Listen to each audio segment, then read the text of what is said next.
හරි. දරුවනේ අපි ඔයාලා බලනවා ඇති අපි මොකද්ද මේ ගෲප් එකකට ඇඩ් කරලා තියෙන්නේ මොනවද මේ ගෲප් එක හරහා වෙන්නේ කියන එක ඔයාලට දැනටමත් ප්‍රහේලිකාවක් වෙනවා ඇති. ඔව්.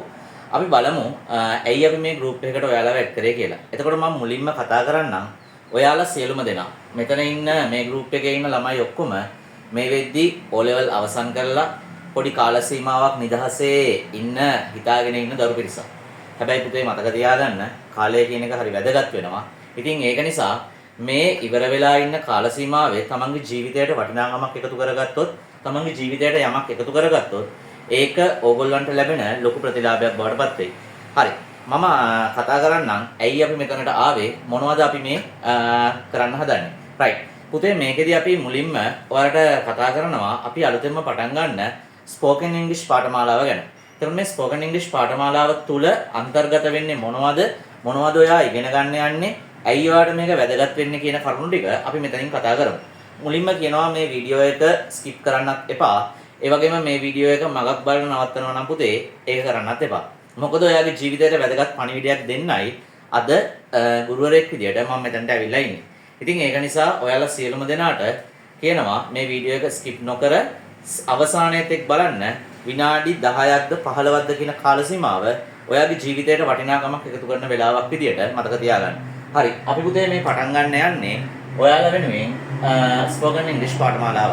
එතකොට මේක ටාගට් වෙන්නේ 2027 ඇඩ්වාන්ස් ලෙවල් කරන දරුවෝ. අපේ 2027 A level batch එකේ දරුවෝ තමයි. එතකොට මේකට ටාගට් වෙන්නේ. රයිට්. මේක අපි කතා කරනවා පුතේ කෝස් ප්ලෑන් එක. රයිට්. හරි. අපි බලමු මෙතනින් එහාට මොනවද අපි ඉගෙන ගන්න යන්නේ කොහොමද මේ දේවල් ටික සිද්ධ වෙන්නේ කියලා. රයිට්. හරි පුතේ. ඔයාලා මුලින්ම පාඨමාලාවක් ඕනම දෙයක් ආරම්භ කරන්න කලින් දැනගත යුතුයි පුතේ Tamanට උගන්වන්නේ කවුද? Tamanට උගන්වන ගුරුවරයා කවුද? ඒ උගන්වන ගුරුවරයාට සුදුසුකම් සපුරලා තියෙනවද ඔයාලට උගන්වන්න කියන කාරණාව. රයිට්. මේ තියෙන්නේ පුතේ මම මේ වෙද්දි ඉගෙනගෙන අවසන් කරලා ලබාගෙන තියෙන සුදුසුකම් ටික. රයිට්. එතකොට මේකේ අපි මූලික වශයෙන් ගත්තොත් Bachelor of Education Teaching English as a Foreign Language කියන උපාධි පාඨමාලාව මම හදාarලා ඉවර කරලා තියෙනවා. ඊට පස්සේ පුතේ Diploma in English Aquinas College, Diploma in Teacher Training SDTI campus, Diploma in English Project Design and Research Institute, Diploma in Child Psychology and Education Counseling SITC campus, Certificate in Child Psychology STDI campus, and the last one අවසානක පුතේ Certificate in English STEI Singapore. right. පුතේ මේ තියෙන්නේ අපි ඔයාලා වෙනුවෙන් ඔයාලට උගන්වන්න සපුරගෙන තියෙන සුසුකම්. එතකොට ළමා මනෝවිද්‍යාවක් ඇතුළුව සියලු සුසුකම් පුතේ මම සපුරලා තියෙනවා ගුරුවරයෙක් විදියට ඔයාලා වෙනුවෙන් මෙතනදී උගන්වන්න. හරි. ඒ පුතේ මට සුදුසුකම් තියෙනවද නැද්ද කියන එක පමණයි ඔයාලට කිව්වේ උගන්වන්න. හරි. අපි බලමු ඊළඟට මොනවද මේකේ අපි කතා කරන්න කියලා. right. පුතේ ඇත්තටම කතා කරොත් මේක මාස 5ක පාඨමාලාවක් කියලා මෙතන සඳහන් වෙනවා. මේක මාස 5ක පාඨමාලාවක් විදියට මේ වසරේ පැවැත්වෙන්නේ නැහැ. මේක මාස 4ක පාඨමාලාවක් විදියට අපි පවත්වනවා. මොකද හේතුව ඔයාලගේ මේ පාර පාසල් පටන් ගැනීම බොහොම ඉක්මනට සිදු වෙන නිසා. right. එතකොට පුතේ මේ ඔයාලට පේනවා ඇති මෙතනින් පින්තූරයක්. මේ පින්තූරේ ඉන්නේ අපේ ගියවර පාඨමාලාවට සහභාගී වෙලා සහතික පත්‍ර ලබාගත් සියලුම දරුවෝ සහ එයාලට මේ සහතික පත්‍ර ප්‍රදානය කිරීම සිද්ධ වෙන්නේ පුතේ සීනියර් සොෆ්ට්වෙයාර් ඉංජිනේර් කෙනෙක්ගේ අතින් සහ කිමිකල් ඉංජිනේර් නැත්නම් රසායන ඉංජිනේරුවරයෙක්ගේ අතින් තමයි එයාලට මේ සහතික පත්‍ර පිරිනැමීම සිදුවන්නේ ගිය වසරේ. right. හරි පුතේ. අපි බලමු ඊළඟට ලොකු ප්‍රශ්නයක්. මෙතනින් එහාට තමයි කතාව පටන් ගන්නෙ. මෙතනින් එහාට මම අහනවා ඔයාලට පුතේ ඉංග්‍රීසි ලේසිද අමාරුද? හිතින් අහන්න ප්‍රශ්නේ. ඔයා හිතින් අහගන්න මට ඉංග්‍රීසි ලේසිද අමාරුද? ඔලෙල් පේපර් එකක් ලියුවනේ නේ. හරි. ලේසිම පේපර් එක වෙන්නේ නැති ඉංග්‍රීසි. හරි. ඉතින් හිතින් අහන්න මට ඉංග්‍රීසි ලේසිද අමාරුද? පුතේ ඉංග්‍රීසි අමාරු වෙන්න හේතුව තමයි ඔයාවත් මමවත් සමහර වෙලාවට ඒ පෞල් පසුබිම තුල ඉංග්‍රීසි වටපිටාවක්, ඒ කියන්නේ ඉංග්‍රීසි කතා කරන වටපිටාවක් අපිට නැති වෙන්නේ නැති. අන්නේ හේතුව නිසා සමහර වෙලාවට ඔයාගේ අම්මට තාත්තට ඔයත් එක්ක ඉංග්‍රීසියෙන් කතා කරන්න දැනගන්න හැකියාවක් තියෙන්නේ නැති වෙන්නේ නැති. අන්නේ හේතුව මත ඔයාලට සමහරවිට ඉංග්‍රීසි කියන විෂය අමාරු වෙන්නේ නැති. හරි. එතකොට පුතේ අපි මේ ඉංග්‍රීසි විෂය අපිට ඉංග්‍රීසි සමහර වෙලාවට ඔයාලා මෙහෙම කියනවා සර් මට ලියන්න පුළුවන්, කියවන්න පුළුවන්. හැබැයි සර් මට කතා කරගන්නයි බැරි. මෙන්න මේ ප්‍රශ්නේ තියෙනව නේද ඔයාලා හැමෝටම. ඉංග්‍රීසි ලියන්න කියවන්න හැකි වුණත් කතා කරන්න නොහැකි වුණේ ඇයි? රයිට්. ඒකට හේතු කාරණා කීපයක් බලපානවා.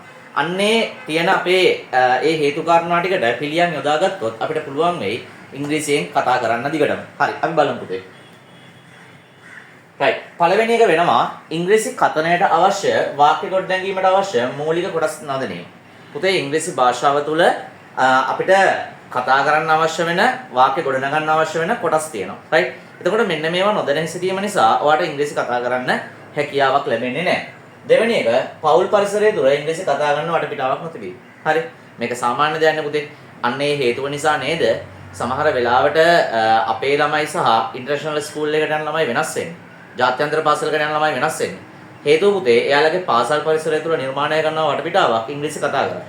එතකොට ඒ දරුවා පුංචි කාලේ ඉඳන් ඉංග්‍රීසි කතා කරන වටපිටාවක හැදුනම එයාට Taman ටිකක් වයසින් වර්ධනය වෙනකොට ඉංග්‍රීසි කියන විෂය හොඳින්ම පුරුදු වෙනවා. කතනය හොඳින්ම පුරුදු වෙනවා. හැබැයි අපේ දරුවන්ට ප්‍රැක්ටිකල් නොලෙජ් එකක් ඇත්තෙම නැහැ, ප්‍රායෝගික දැනුමක් ඇත්තෙම නැහැ පුතේ.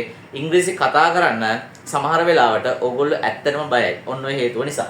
රයිට්. අනිත් එක පුතේ පාසල් පරිසරය තුළ ඉංග්‍රීසි කතා කරන වටපිටාවක් නැති. එතකොට මෙන්න මේ හේතු කාරණා මත ඔයාලට ඉංග්‍රීසි කතා කරන්න හැකියාවක් නැති වෙන්න පුළුවන්. හරි. ඊළඟට අපි චුට්ටක් පොඩි අධ්‍යයනයකට නිරත වෙමු. මොකද්ද මේ? පුතේ ලෝකේ භාෂාවන් තියනවලු 7100ක් පමණ. ලෝකේ භාෂාවන් තියෙනවා 7100ක් පමණ. ඒ අතරින් ඉංග්‍රීසි වලට ලැබිලා තියෙන තැන මොකද්ද? ඔයා දන්නවද? මේ තියෙන්නේ. English is the first choice of foreign language in most countries of the world and is that status that has given it the position of a global lingua franca. පුතේ මේක කියනවා ඉංග්‍රීසි කියලා කියන්නේ සාමාන්‍යයෙන් විදේශීය භාෂාවක් විදියට foreign language එකක් විදියට ගොඩක් රටවල් වල right නැත්නම් බොහෝමයක් රටවල් වල ප්‍රධාන භාෂාව විදියට තියෙන භාෂාවක්. එතකොට අපේ රට තුලත් ජාත්‍යන්තර භාෂාව විදියට පුතේ අපි ඉංග්‍රීසි කියන ලැන්ග්වේජ් එක යූස් කරනවා. එතකොට මතක තියාගන්න මෙන්න මේ ඉංග්‍රීසි භාෂාව තියෙනවා නම් ඔයාට ඕනම රටක ගිහිල්ලා කැපෙන්නේ නැතුව Tamanට භාෂාවක් හසුරගෙන Tamanට Tamanගේ වටපිටාව ගොඩනගා ගන්න පරිසරය ගොඩනගා ගන්න හැකියාව තියෙනවා ඉංග්‍රීසි කියන භාෂාව තියෙනවා. එතකොට රටවල් 7100ක භාෂා 7100ක සමා වෙන්න භාෂා 7100ක් අතුරින් ප්‍රධානම තැනක් ලැබෙන භාෂාවක් කතා කරන්න ඔයා ආස නැද්ද? හරි අපි එමු. right පුතේ ඉංග්‍රීසි කතනයට අවශ්‍ය කරන මූලික කොටස් මොනවද? ඉංග්‍රීසි කියවන්න ලියන්න දැනගත්තට ඔයාට කතා කරන්න අවශ්‍ය කරන මූලික කොටස් මොනවද? මෙන්න මෙතන තියෙනවා පුතේ ඉංග්‍රීසි කතනයට අවශ්‍ය මූලික කොටස්. පළවෙනි එක අපි කතා කරොත් ඉංග්‍රීසි ව්‍යාකරණ. English grammar. යම් කෙනෙක් කියනවා නම් English grammar නැතුව ඉංග්‍රීසි කතා කරන්න පුළුවන් කියලා ඒක පුතේ ඇත්තටම සමහර වෙලාවට බොරුවක් සහ ඒක අර තමන්ගේ මොනවා හරි තියෙන ක්ලාස් එකක් ප්‍රොමෝට් කරගන්න කියන දෙයක් වෙන්න පුළුවන්. English grammar අවශ්‍යයි යම් ප්‍රමාණයකට. මම 100%ක් grammar ඕනිමයි කියලා කියන්නේ නැහැ කතා කරන්න. නමුත් යම් ප්‍රමාණයකට ඉංග්‍රීසි ව්‍යාකරණ කියන කොටස අවශ්‍යයි. දෙවෙනි එක වාක්‍ය රටා. පුතේ අපි ඉගෙන ගන්නවා sentence patterns කියලා. right මෙන්න මේ වාක්‍ය රටා. එතකොට මේවා ගොඩාක් වැදගත් වෙනවා ඔයාලට කතා කිරීමේදී. ඊළඟට තියෙනවා රෝඩි නැත්නම් ඉඟිවැකි idioms කියලා අපි කියනවා. right මේවා පුතේ බොහොම ලස්සන විදියට භාෂාව යොදලා කතා කරන්න පුළුවන්. අපි ඉස්සරහට මේ group එකට යොමු කරන වීඩියෝස් වල බලන්න මේ දේවල් මම එකින් එක පැහැදිලි කිරීමක් කරනවා. එතකොට ඔයාලට අවබෝධයක් ගන්න පුළුවන් ක්ලාස් එක තුල අපි උගන්වන්නේ මොනවද? සර්ගෙන් ඔයාලට ප්‍රයෝජනයක් තියෙනවද නැද්ද කියන එක. හරි. ඊළඟට පුතේ ප්‍රස්තාව පිළිලු නැත්නම් proverbs right ඔයාලා සිංහල වල ප්‍රස්තාව පිළිලු කියනවනේ. එතකොට ඉංග්‍රීසි වලත් මේ දේවල් අපිට යොදන්න පුළුවන්. බොහොම ලස්සනට. භාෂාව භාවිතා කරනකොට පුතේ නිකන් අර වචනයක් දෙකක් කතා කරන්නේ නෙමෙයි. භාෂාව තුල බොහොම ලස්සන කතා විලාසයක් පෙන්වන්න කරන්න ඔයාලට මෙන්න මේ දේවල් පාවිච්චි කරන්න පුළුවන්. අවසාන එක මේකේ තියෙනවා පුතේ accurate pronunciation නැත්නම් නිවැරදි උච්චාරණය කියන එක. මොකද්ද මේ නිවැරදි උච්චාරණය කියලා කියන්නේ? එකම එක වචනකින් පැහැදිලි කිරීමක් කරන්න. ඔයගොල්ලෝ වාහනයට කියන්නේ මොකක්ද? වාහනයට කියන වචනේ කල්පනා කරන්න. vehicle. හරි නේද මම හරි වෙන්න ඕනේ. ඔයගොල්ලෝ කියන්නේ vehicle. හැබැයි වාහනයට කියන්නේ vehicle නෙමෙයි පුතේ. වාහනයට කියන්නේ vehicle කියලා. මතක තියාගන්න වාහනයට කියන්නේ vehicle කියලා. එතකොට vehicle කියන වචනේ vehicle කියන වචනේ අතර තියෙන වෙනස ඔයා හඳුනගන්න. එතකොට ඔයා පුංචි කාලේ ඉඳන් වචනයකට හුරු වුණේ vehicle කියලා. හැබැයි vehicle කියලා කියන්නේ හරි pronunciation එකක් නෙවෙයි. ඒක වැරදි. ඒ උච්චාරණය කිරීම වැරදි. එහෙනම් හරි වචනේ vehicle. මතක තියාගන්න අද ඉඳන් මෙන්න මේ වගේ ගොඩක් වචන තියෙනවා පුතේ අපි කතා කරන වැරදියට. ඒවා අපි හරි ගස්ස ගන්න ඕනේ. රයිට්? ඒක අංක 1. හරි. එතකොට මෙන්න මේ වගේ දේවල් වලින් අපිට භාෂාව නිවැරදිව හසුරවන්න, නිවැරදිව කතනෙහි දෙන්න හැකියාව තියෙනවා. හරි. අපි බලමු ඊළඟට මොනවද තියෙන්නේ කියලා. රයිට්. පුතේ ඉංග්‍රීසි කතා කරන්න ඕන වෙනවා මෙන්න මේ ස්කිල්ස් ටික ඔයාට ගොඩනගා ගන්න. මොනවද මේ ස්කිල්ස්? පළවෙනි එක listening. අහුම්කම් දෙන්න ඕනේ. speaking කතා කරන්න හැකි වෙන්න ඕනේ. reading කියවන්න හැකි වෙන්න ඕනේ. writing ලියන්න හැකි වෙන්න ඕනේ. and presenting සහ ඉදිරිපත් කරන්න හැකි වෙන්න ඕනේ. එතකොට මෙතනදී කතා කරනවා පුතේ අහුම්කම් දීම, කතනය, කියවීම, ලිවීම සහ ඉදිරිපත් කිරීම. සර් මේ හතර නම් කොහොම හරි කරගත්තකි මෙන්න මේක තමයි හරි අමාරු වෙන්නේ. නේද? ඒ කියන්නේ කියවන්න පුළුවන්, ලියන්න පුළුවන්, අහුම්කම් දෙන්න පුළුවන්, කතා කරන්නත් පුළුවන්. කමන්නේ. හැබැයි මට සර් ඉදිරිපත් කිරීමේ හැකියාව නැහැ. ඒක අපි පන්තියේදී හරි ලස්සනට ගොඩනගනවා පුතේ. ඒ කියන්නේ ඉංග්‍රීසි වලට තියෙන බය අපි නැති කරනවා. හරි. පුතේ මේ ෆොටෝස් වගේක් ඔයගොල්ලන්ට පේනවා ඇති. මේ ෆොටෝස් ටිකේ තියෙන්නේ අපේ පහුගිය කන්වොකේෂන් එකේ නැත්තම් අපේ ළමයින්ට සහතික පත්‍ර ප්‍රදාන උත්සවයේ තිබුණු ඡායාරූප කීපයක් තමයි ඔයගොල්ලන්ට මේ පිටිපස්සෙන් පේන ෆොටෝ එකේ තියෙන්නේ. රයිට්. අපි යමු ඊළඟ කොටසට. හරි.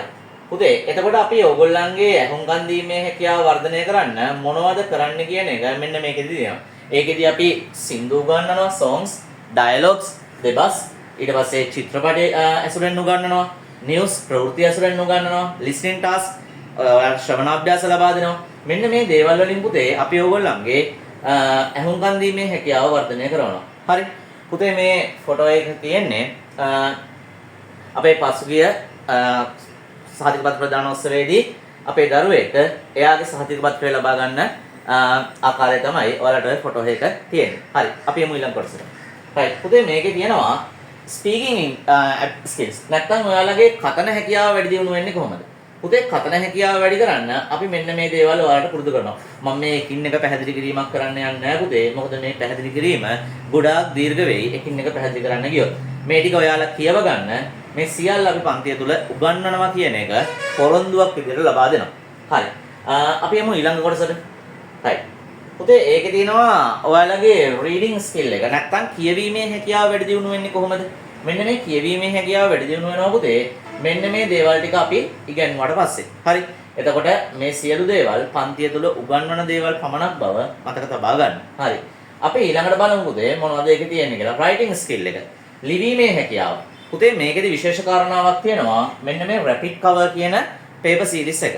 ඔයාලා බලයි මොකද්ද මේ rapid cover එකක් කියලා කියන්නේ පුතේ. පුතේ මේක ශීඝ්‍ර පුනරීක්ෂණ අභ්‍යාස මාලාවක්. එතකොට ඔයාලා බලයි සර් මාස 4ක් තුල මේ සියලුම දේවල් කරන්නේ කොහොමද?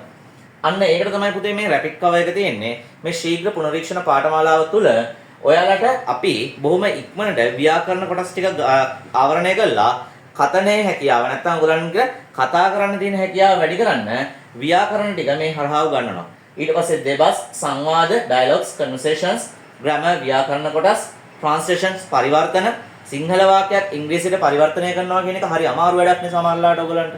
පුතේ හරි ලේසි අපේ පන්තියේ දරුවන්ට මේක. මොකද අපි ඒක බොහොම ලේසියෙන් උගන්වනවා. ඊට පස්සේ vocabulary නැත්නම් වාග්මාලාව ඔයාගේ වචනමාලාව වැඩි කරගන්නේ කොහොමද කියන එක අපි උගන්වනවා. right. අපි බලමු පුතේ ඊළඟට. presenting skills. right. මේ තියෙන්නේ වැදගත්ම කොටසක්. ඉදිරිපත් කිරීමේ හැකියාව කොහොමද දරුවන් තුළ වර්ධනය කරවන්නේ? පුතේ මෙන්න මේ presenting skill එක වැඩි කරන්න අපි පන්තිය තුළ ඔයාලට සින්දු උගන්වනවා, දෙබස් සංවාද උගන්වනවා, කතා උගන්වනවා, ඊට පස්සේ news reading මොනවාද ඔයාලා ප්‍රවෘත්ති කියනවා සමහර වෙලාවට, නාට්‍ය තියෙනවා, විවාද තියෙනවා, debates, demonstrations පැහැදිලි කිරීම කරනවා, right, job interviews තියෙනවා, PowerPoint presentations කරනවා, announcing කරනවා. පුතේ මෙන්න මේ සියලුම දේවල් අපි පන්තිය තුල ඔයාලට උගන්වනවා. right. තව එකක් මම කියන්නම්. ඔයාලා පුතේ සමහර අවස්ථාවලදී අවංකවම දන්නේ නැහැ නේද? හෝටලයකට ගිහිල්ලා කොහොමද හැන්දකින් ගෑරප්පුවකින් හරියට ආහාර ගන්න කියලා. right. මතක තියාගන්න. එතකොට පුතේ අපි පාඨමාලාව තුල මෙන්න මේ දේවලුත් හරියාකාරව උගන්වනවා. මොකද හේතුව ඔයාලා ඒ යුරෝප් ක්‍රමයට නැත්තම් සාමාන්‍යයෙන් අපි හෝටලයකට තරුපන්තියේ හෝටලයකට ගිහිල්ලා ආහාර අරගන්න විදිය. right. එතකොට ටේබල් මැනර්ස් මෙන්න මේ කිසි දෙයක් අපි දන්නේ නැහැ. පුතේ මේ දේවල් පවා අපි පන්තිය තුල හරියාකාරව දරුවන්ට උගන්වනවා. හරි. අපි බලමු ඊළඟට මොනවද තියෙන්නේ කියලා. right. පුතේ මේකේ තියෙනවා practical environment එක. නැත්තම් ප්‍රායෝගිකව කතා කිරීමේ වටපිටාව අපි කොහොමද ගොඩනගන්නේ? පුතේ මෙන්න මේ ප්‍රායෝගිකව කතා කිරීමේ වටපිටාව අපි ගොඩනගන්න පාඨමාලාව තුළදී විවාද, සම්මුඛ පරීක්ෂණ, දෙබස්, නාට්‍ය, ගීත, කතික තරඟ, නිවේදන ඉදිරිපත් කිරීමේ ක්‍රියාකාරකම් ආදී බොහෝ දෙයක් 100% ප්‍රායෝගිකව සිදු කරනවා. පුතේ මේවා අනිත් පාඨමාලාවල වගේ සුරංගනා කතා නෙමෙයි. ඒක හොඳට මතක තියාගන්න. මොකද අපි කරනවා නම් පමණයි දෙයක් මේකට සඳහන් කරලා තියෙන්නේ. ඒ සියලුම දේවල් ඔයාලා වෙනුවෙන් අපි පන්තිය තුල කරන්න අනිවාර්යයෙන්ම වග බලා ගන්නවා. හරි. පුතේ එතකොට මේ තියෙන්නේ අපේ පසුගිය පාඨමාලාව තුල දරුවන්ගේ ඡායාරූප ටිකක්. රයිට්. අපි පොඩ්ඩක් ඒ ටික බලමුකෝ.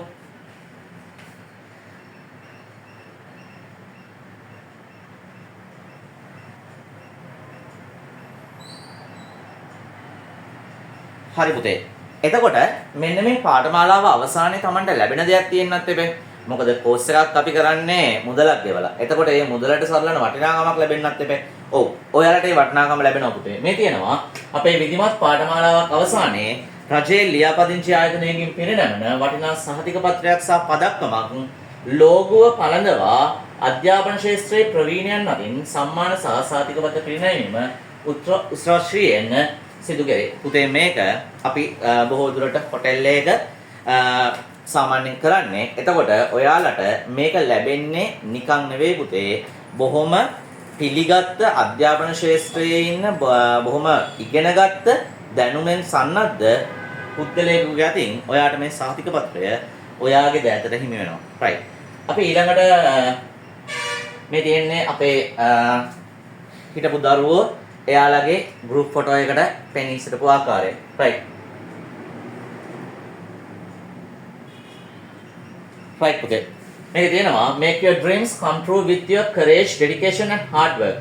ඔයාගේ සිහින සැබෑ කරගන්න ධෛර්යය, කැපවීම සහ මහන්සි වෙලා වැඩ කරනවා කියන කරුණු කාරණාත් එක්ක. We are here to assist you in any manner as much as possible. අපි ඔයා වෙනුවෙන් ඉන්නවා හැකිතරම් ඔයාට උදව් කරන්න හැකි සියලුම අවස්ථාවලදී. All we want is to see you in the best position that you deserve.